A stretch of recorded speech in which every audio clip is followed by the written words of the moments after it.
పట్టపగలే దొంగలు రెచ్చిపోయారు. ఇంటి తాళాలు పగలగొట్టి నగదు, వెండిని ఎత్తుకెళ్లారు. బాపట్ల జిల్లా మార్టూరు మండలం కోనంకిలో దొంగలు ఓ ఇంటి తాళం పగలగొట్టారు. ఇంట్లోని బంగారు ఆభరణాలు, 70,000 నగదు, 4 కిలోల వెండిని అపహరించారు. సమాచారం అందుకున్న మార్టూరు పోలీసులు దర్యాప్తు చేస్తున్నారు. నేను స్కూల్ టీచర్గా పనిచేస్తున్నాను తాటివారిపాలెంలో. నేను ఈరోజు ఆఫీస్ నిమిత్తం హెడ్ మాస్టర్ మీటింగ్ ఉంటే మీటింగ్కి వెళ్ళాను సార్.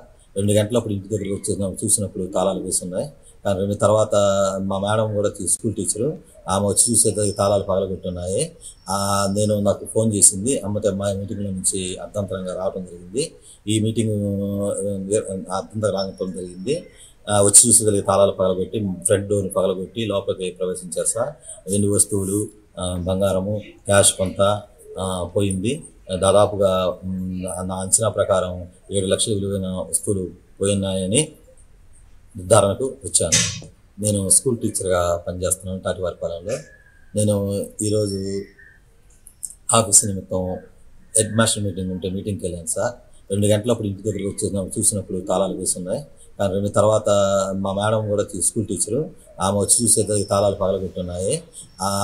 నాకు ఫోన్ చేసింది. అమ్మతో మా మీటింగ్లో నుంచి అర్ధంతరంగా రావడం జరిగింది. ఈ